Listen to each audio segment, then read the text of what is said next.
Ele construiu uma empresa tão bem sucedida que atraiu o interesse de uma das maiores multinacionais americanas.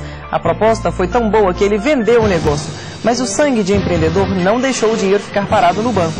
Logo, foi usado em novos investimentos. Hoje, ele atua em 8 empresas. Em algumas é sócio majoritário, em outras entrou apenas como investidor. Preste atenção nessa grande história que vamos contar hoje. O momento de decisão começa agora.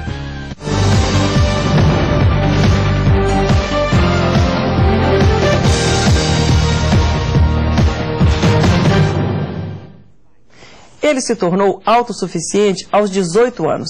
Trabalhava por conta própria e estava sempre de olho em uma nova oportunidade de negócio.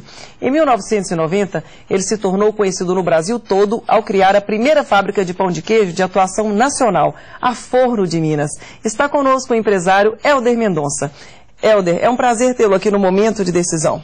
Prazer é meu, Liliane. Helder, a ideia de montar a Forno de Minas veio de você ou partiu da sua família? Na realidade, a Forno de Minas surgiu de uma experiência anterior que nós tivemos quando eu tive um café na Savassi. E diante das dificuldades do momento daquela época, o Collor tinha tomado dinheiro, eu atuava na época no mercado de automóveis, minha mãe tinha uma imobiliária, e surgiu então a ideia da gente voltar com o negócio, com a experiência bem sucedida que a gente teve do pão de queijo no café. Foi aí que começamos o negócio. E aí então a receita do pão de queijo era da sua mãe? A receita da minha mãe, que veio da mãe dela, que veio da avó dela, a receita da família do interior de Minas, da fazenda. Como é que foi o início da fundação da Forno de Minas? Vocês começaram a produzir o produto em casa ou alugaram um galpão? Na realidade, a gente apostava muito no produto, a gente sabia que tínhamos um diferencial no produto. E surgiu então a ideia da gente começar um negócio pequeno, vendendo congelado.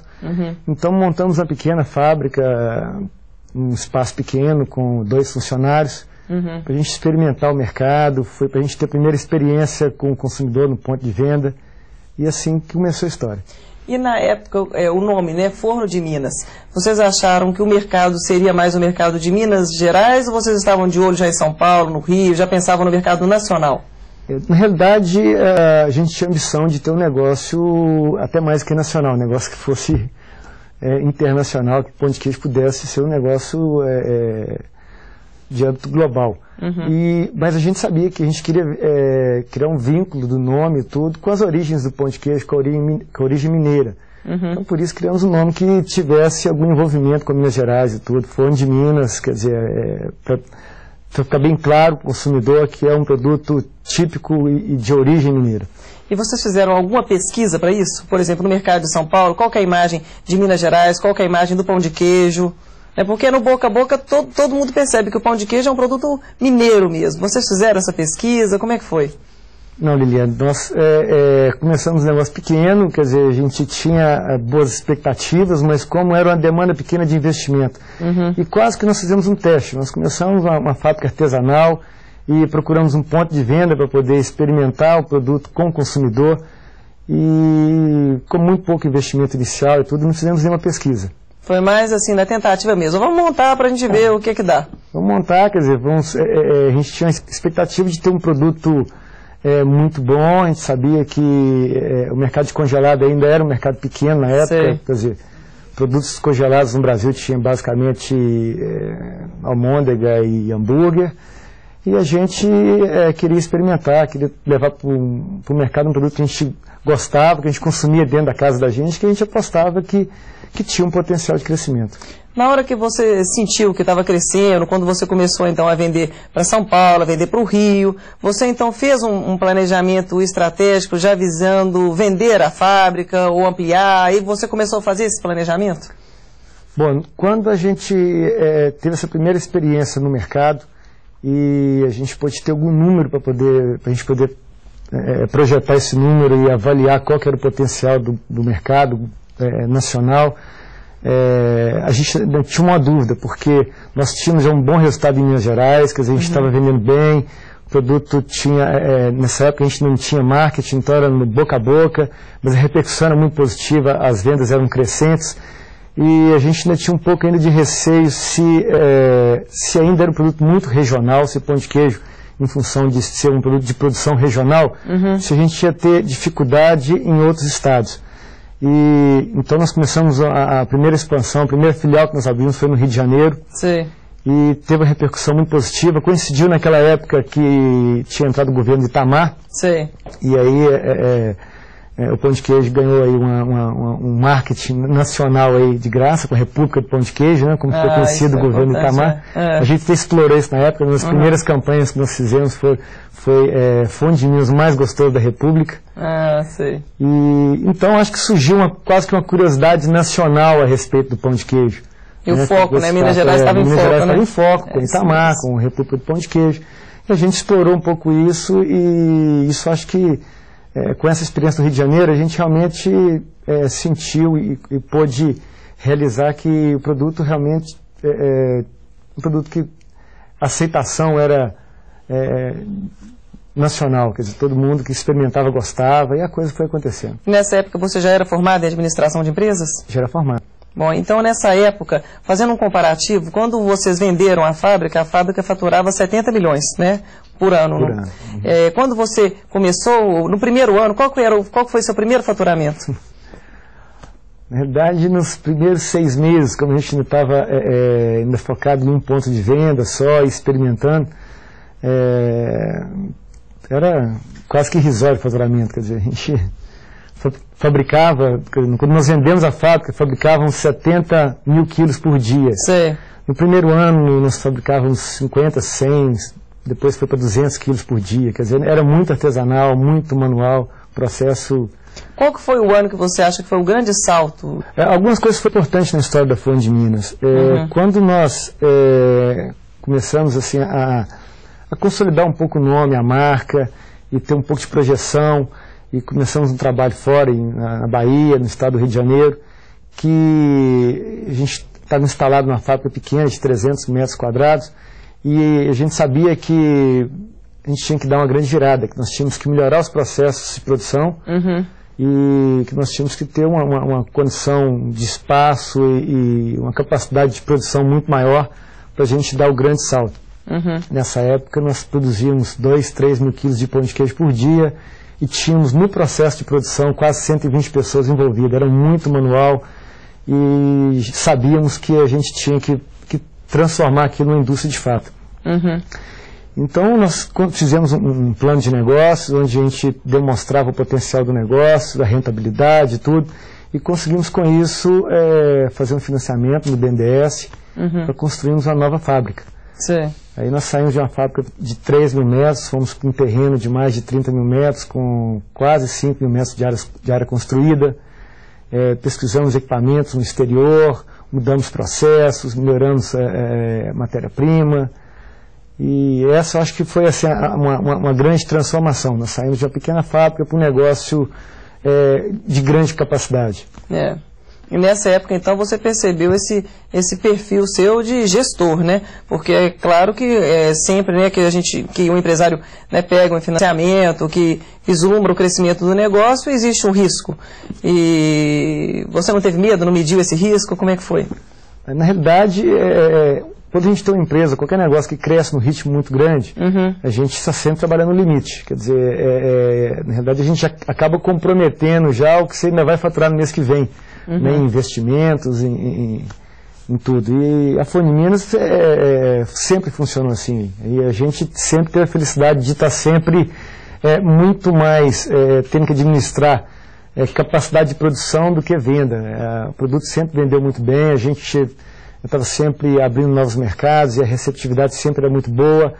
Então a gente tinha muita segurança de estar investindo, porque as vendas eram sempre crescentes, mas a gente sempre trabalhou no limite. E como é que foi a proposta de venda? Né? A Pillsbury chegou até vocês, ou vocês que foram até ao mercado, né, para procurar uma empresa para comprar a Fone de Minas? Nessa época, isso aconteceu em 98, a Fone de Minas ainda crescia ainda a taxa de 30% a 40% ao ano, mesmo já tendo um porte aí de empresa média. Nós estávamos começando um processo de exportação nessa época e tudo. Tínhamos uma visibilidade nacional, tínhamos mais de 10 mil clientes ativos, éramos líder no setor. E a Pillsbury, que era uma subsidiária de um grande grupo europeu, inglês, que chama Diageo, eles buscavam no Brasil uma operação, uma base de operação, que fosse uma empresa que fosse líder no seu segmento, que tivesse uma base nacional de distribuição de congelados, e a Forno de Minas encaixava muito no que eles estavam buscando. E nos procuraram, nós começamos uma conversa, e foi uma conversa que durou 1 ano, quer dizer, foi um processo longo, e acabou dando certo, acabou a gente realizando o negócio. E você continuou como grande empreendedor buscando novos negócios, né? Hoje você atua em 8 empresas diversas, né? Não dá uma saudade da Forno de Minas? Para falar a verdade, a Forno de Minas acho que foi a época que a gente mais trabalhou, quer dizer, eu acho que eu tinha uma carga nessa época de trabalho de 12, 14 horas por dia, era muito intenso. E, como eu te falei, era muito no limite, porque a gente não queria abrir mão do potencial de crescimento. Quando as Minas estava num processo de diversificação, a gente já, nesse período, já fabricava uns pão de batata, já tínhamos uma linha de folhados, e a gente já tinha como objetivo, como estratégia de sermos a empresa de alimento que qualquer pessoa no comércio que fosse abrir um estabelecimento, uma lanchonete, um café, alguma coisa, que na hora que fosse cuidar da parte de, o que eu vou vender de alimentos, a gente queria fornecer todos esses produtos. Então, a gente vinha, na época, a gente, como sempre foi a história da Forno de Minas, de estar muito intenso no negócio. E depois da venda, a gente fala assim, pô, agora eu vou dar uma parada, vou dar uma descansada, né, relaxar um pouco mais, diminuir um pouquinho a adrenalina. Mas aí não consegue. Acho que está no espírito. Então, a gente começa a conversar com as pessoas, começa a ter ideias, e as ideias vão evoluindo. Aí na hora que você vê, você já está envolvido num monte de coisa de novo, num monte de negócio. O processo de distribuição do pão de queijo é um processo muito difícil, né? Como é que você fez esse planejamento para distribuir? Porque o grande segredo, né, do negócio é a distribuição. Ele tem que estar em todos os postos, né, em todos os supermercados, né, em todo... A pessoa tem que procurar achar o pão de queijo. Como é que você montou essa estratégia? Na verdade, tudo que aconteceu na vida da Forno de Minas foi sendo assim, desafios que a gente foi superando. Tanto na parte de tecnologia, que nós tivemos que desenvolver, que criar tecnologia, da parte de distribuição, que nós tínhamos que fazer, quer dizer, nós chegamos a ter na Forno de Minas quase 70 veículos fazendo a distribuição nossa, veículos frigoríficos, quer dizer, depois, no final, que nós conseguimos terceirizar. Quando começamos o negócio, quer dizer, não é tão antigo, mas em 1990, a infraestrutura dos pontos de venda no Brasil, a infraestrutura de distribuição de congelados no Brasil, era muito pobre, muito pequena. O produto congelado ele tinha muito pouco, significava muito pouco dentro do contexto geral de um supermercado. E nós, durante o tempo da Forno de Minas, nós vivemos essa transformação. A gente viu dentro da Forno de Minas a evolução do setor de congelados. Não só de congelados, mas o perecível dentro do supermercado. O Brasil tinha aí, em média no supermercado, 20, 25% de perecível dentro do supermercado, enquanto nos Estados Unidos, na Europa, isso chega a quase 70%. E a gente viu sair aí de 20 e poucos por cento a quase 50% nesse período, quer dizer, com o crescimento de congelado, de resfriados, de perecíveis no geral. E o negócio da Forno de Minas, respondendo a sua pergunta, quando a gente foi para os pontos de venda, não tinha freezer, não tinha ilha de congelados, os equipamentos não eram de boa qualidade, eram equipamentos nacionais que, na hora que entrava em degelo, o produto degelava junto. E aí a gente começou uma política de colocar freezer. Nós compramos os freezers, fazíamos uma adaptação para tirar a tampa e botar uma tampa de vidro. E com isso a gente pôde colocar o produto em padaria, em sacolão, nas lojas pequenas. Revolucionaram o mercado, né? A gente foi, quer dizer, achando soluções para os problemas que iam acontecer na época. E dentro